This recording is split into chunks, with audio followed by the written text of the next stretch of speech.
Namaskaram girls.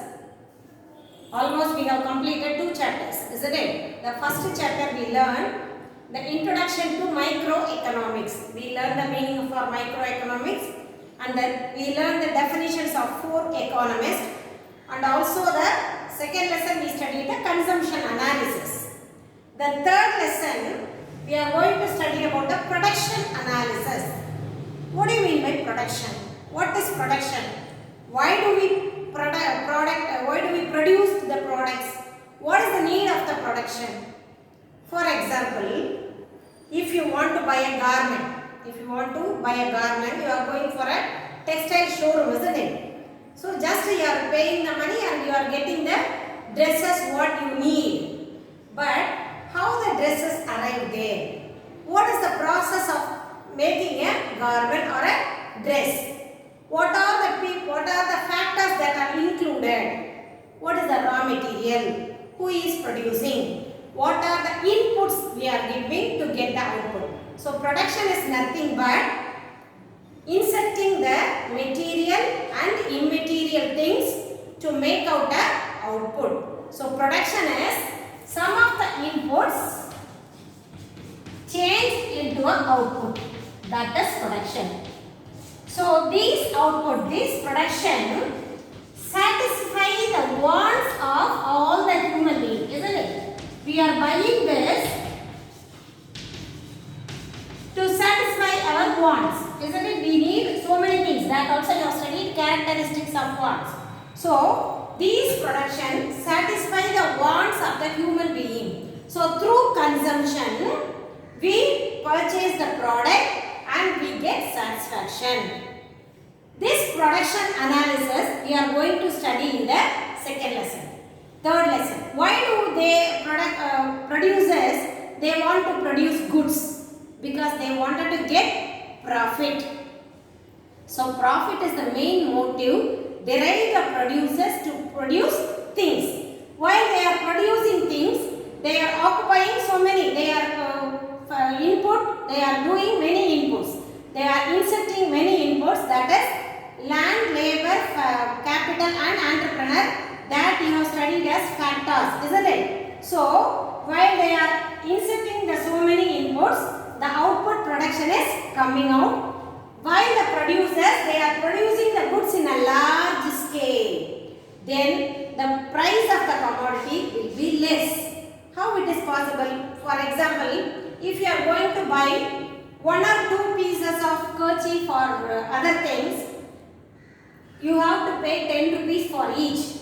But at the same time, if you are going to buy a dozen or a pack, then the cost of the product will be less, isn't it? The same way, while they are producing in a small amount, the production cost will be more. So, if they produce in a large scale, the cost of the production will be less, which increase the demand of the people. Why?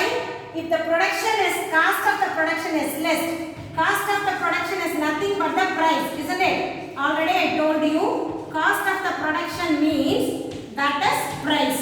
So when the price is low, what would be the demand? We studied in the second lesson. The demand will be more. So the less price leads to more demand, which encourages the producers to produce more goods, which gives the employment opportunities, income increases, consumption increases and other things so on.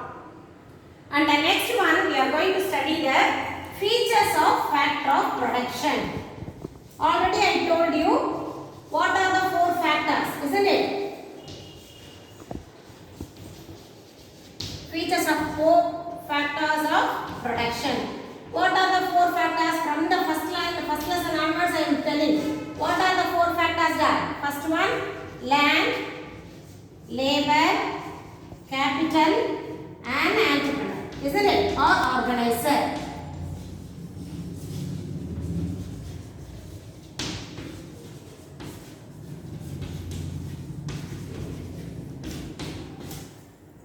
Land, labor, capital, organizer or entrepreneur are the 4 factors of the production.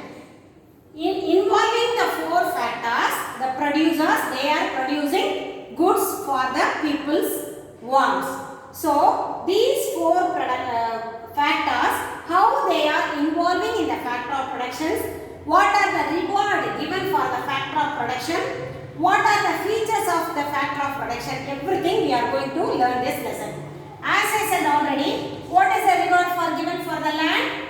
For the land we are getting rent, isn't it? The labor will get wage or salary, and the capital will get interest, and the entrepreneur or the organizer will get profit. So these are the four factors involving in the production functions, and the four factors are dependent upon each other. They are interdependent. We cannot produce goods with the one factor of production. All the four factors we need to produce the goods. So these four factors are interdependent and interrelated. Without these four, we cannot produce even a single product. And then, among the four, the first two are called primary factors, and the next two are called secondary factors. What do you mean by primary? Main, isn't it? So primary factors and secondary factors. So the first two, that is land and labor, is called primary factors. Capital and entrepreneur are called secondary factors. Here labor is also not only referred to the wage and salary, also the human resources. Some works we need physics, isn't it? Manual. So the human resources also included under the heading labor. So these four types we are going to learn in this lesson. As I said, they are dependent on each other. They have a coordination impact of the production of goods and services. And then first one we are going to see the land. What is land? We are going to see all the factor of production in detail. First factor of production is land. What do you mean by land? Land is nothing but the natural resources given by the God. First factor of production is land. It is nothing but nature. It is given by God. It is created by God. Created naturally or created by God. So then all the nature items are called land. For example, soil, river, mountains, ponds, lake, all these things comes under land, not only the field. Don't think that land is meant for the agricultural field. Not only the field, not only the area, also all the water bodies which are created naturally or comes under land. So these land is the soil or the surface of the earth or ground. It is controlled by the human beings, isn't it? So though the land is a natural product, the man controls the nature to get income, isn't it? It is controlled by the man to yield income. So with this control of the land, he is earning something. He is doing agricultural work and he is getting money. So the land is a natural resources which helps the human being to earn income, and it is also the original source of all material wealth. It cannot be created by human being, isn't it? It's a nature's gift. So the economic prosperity of a country depend upon the richness of the natural resources. Usually we used to say that, isn't it? If a country is considered to be a rich or wealth, how can we say that? By its natural wealth. And the natural wealth is depend upon the rainfall, agricultural, and the income from the agricultural and other things. And some agricultural products are the raw material for the industry. So if there is an increase or the production in the land, it also give increase or give incentive, stimulates the industry's development, because so many raw materials we are getting only from the agriculture. For example, if a textile industries, we are getting cotton only from the agro-based industries. If you are taking as sugar industries, we are getting the sugar cane only from the agro. So many agro-based industries are response for the increase in the industries in a country or in a nation. And then from the coal mines, that is a natural resources, isn't it? As I said, soil, river and other things, coal mine is also a natural resource. So with the help of this coal mine, what we are doing? We are taking electricity. From the waterfalls, we are taking electricity. So it also helps for the nation to develop in their electricity and also in the many infrastructure product. So in economics, agricultural, trade and industries are generally influenced by the natural resources. So all these things are called land in economics. So land is a natural thing. It is controlled by the human being to get income. Not only the land, we cannot consider only the field. We have to consider the river, sea, ponds, coal mines, the waterfalls, all the things comes under land. Only because of this, the trade and industries are growing, getting prosper. So all these comes under land in economics. Now we can see the characters of land. What are all the characters of land? Now let us see the characteristics of land. Land is the primary factor of production, isn't it? Without land, we cannot start that production. And it is a passive factor. What do you mean by passive? Active, passive, we have studied. Don't compare with the English girls. Active, opposite passive. Passive means non-active or inactive, deactive. Why? It doesn't do any work, but we can do in land, isn't it? Land cannot perform any work. We can perform any work in the land. So land is a passive factor. It is a free gift of nature, isn't it? We cannot create land. Land is created by nature, created by God. So it is a free gift of nature. And the next one, what is that? Land is fixed in supply, inelastic. What do you mean by that? We cannot extend, isn't it? For example, you have 1 acre of land with you. You are going to produce, you are going to cultivate any grains or any minerals, whatever it may be in the land. If you want to extend your land, you have to buy another one. You cannot extend your 1 acre land because it is inelastic in supply. We cannot change the land space. For example, in the world, you have already now known 71% of earth is covered by water. The remaining 29% only covered by land. We have already studied in geography, isn't it? We cannot extend this. It is constant. It is inelastic in supply. As we like, we cannot extend the land mass.